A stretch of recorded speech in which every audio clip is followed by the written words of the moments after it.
After the two extremely fun DLC packs Pokemon Sword and Shield gave us, Scarlet and Violet's The Hidden Treasure of Area Zero has some big shoes to fill. Luckily for us, it really looks like it's going to deliver, with some stunning open areas, some wild brand new Pokemon, and a great sense of mystery to it. And just to speculate for a little fun, I think we might have got a couple hints at where the series is going to go next. Let's talk about it. The amount of returning Pokemon in this DLC makes me so happy.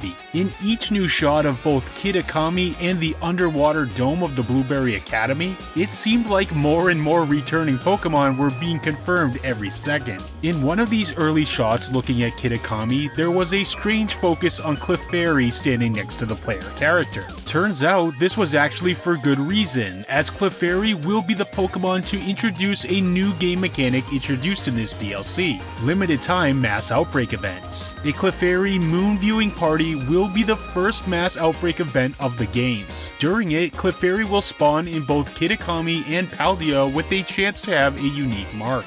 One thing I was pleasantly surprised about is Kid Akami looks to be really good sized. It seems vast and full of wild Pokemon coexisting in their habitats, which I felt to be one of the great strengths of base game's Paldea, and I'm happy to be getting more of the same. Speaking of Paldea, we got confirmation that the story in the DLC will eventually tie back to the main region in Area Zero. I've been wondering about this ever since the DLC was announced. I mean, the name is The Hidden Treasure of Area Zero, yet neither part of the DLC seemed to take place there. I do have a hunch that the hidden treasure will have something to do with Terapagos, the disc Pokemon hinted at in the Scarlet and Violet books and then later revealed with the DLC. Today we got a big new detail about Terapagos. This smaller turtle Pokemon is not a pre-evolution. This straight up is Terapagos, and the appearance we've all grown accustomed to thus far is simply this Pokemon's terrestrial form. Actually, both of the big cover legends have a unique terrestrial form, as we can see Ogerpon's newly revealed one here as well.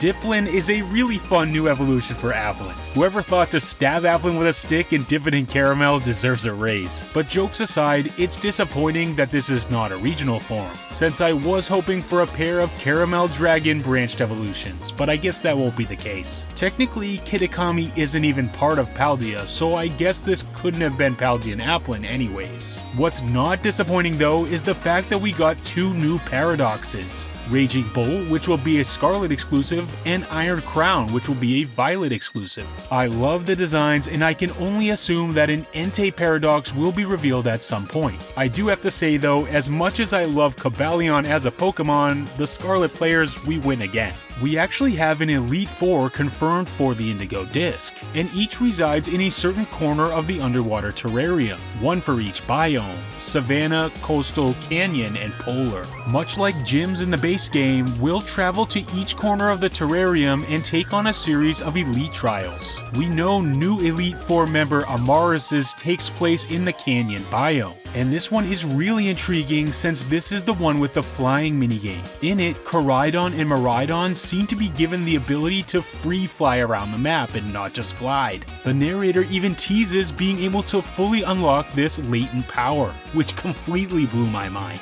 If we can unlock free flight for our mount, maybe as a reward for clearing both DLC stories, that would be a huge deal when it comes to exploring these open world maps. When it comes to the BB League Elite Four trainers themselves, I really like all the designs. I'd say as a whole, they are more memorable than the Elite Four from the base game, and I'm really excited to see what the other trials are going to be. We need to talk about Elite Four member Drayton, whose name and design instantly reminded me of Drayden, the leader of Opelucid Gym in Unova. This has gotta be his son, or at least a relative. And I'd like to think that his signature Pokemon, a new evolution for Duraludon named Archaludon, is a reference to the Sky Arrow Bridge in Unova. Next February, we gotta be seeing something Gen 5. But tangent aside, let's enjoy what we have right now, and that's a really meaty looking dual pack of DLC, especially Part 2. There seems to be a lot to the Indigo Disc, because along with the terrarium, there are many trainers at the Blueberry Academy we'll interact with in depth. The website seems to be hinting at the return of the social bonds we got a taste of at the Naranja and Uva academies in the base game. And in a really cool new feature, we can even invite certain trainers from mainline Paldea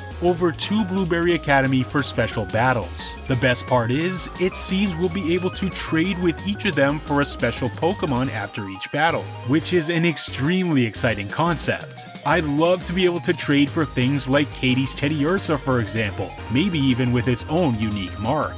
There are many little gameplay additions in this DLC that are making me more and more excited for it. For example, today we saw a bit of Ogre Oustin, a side mode in the Teal mask that's basically the return of the balloon challenges from Legends Arceus. I had a lot of fun going for high scores in that game, and in this it looks even better as we can play it multiplayer, online, or locally. And as rewards, we get these new stat raising items called Mochi. That fresh start Mochi, which clears all EVs, is going to be extremely useful. And speaking of multiplayer, Union Circle is confirmed in Kitakami, which is amazing news. I can only assume the same will also be true for Indigo Disk. I'm pumped to have the ability to explore all the new areas and work on things like dex completion with friends by my side. And there's a lot more too. Better angles and being able to direct your Pokemon in photo mode, which would have really helped when I was trying to snap a team pick in the base game. Increased customization with new Pokeball throwing animations, and the photo taking story mission with Parent,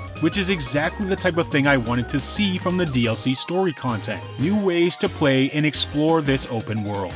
Look, Nintendo and Pokemon have always been good at trying new things and innovating. They're great at delighting players with both creative new battle mechanics with deep competitive implications, as well as more simple joys like picnics or just plain cute Pokemon interactions. They've always been good at this type of thing. So like I say in the video title, I can't really say I'm surprised. But this DLC looks like it's firing on all cylinders. Today's new look in the Pokemon Presents just makes me even more excited for it to get here. And the best part of it all, we don't have that much longer to wait. The hidden treasure of Area Zero Part 1 The Teal Mask arrives in just over a month, on September 13th. It's not much longer now, and I'll see you all in Kitakami.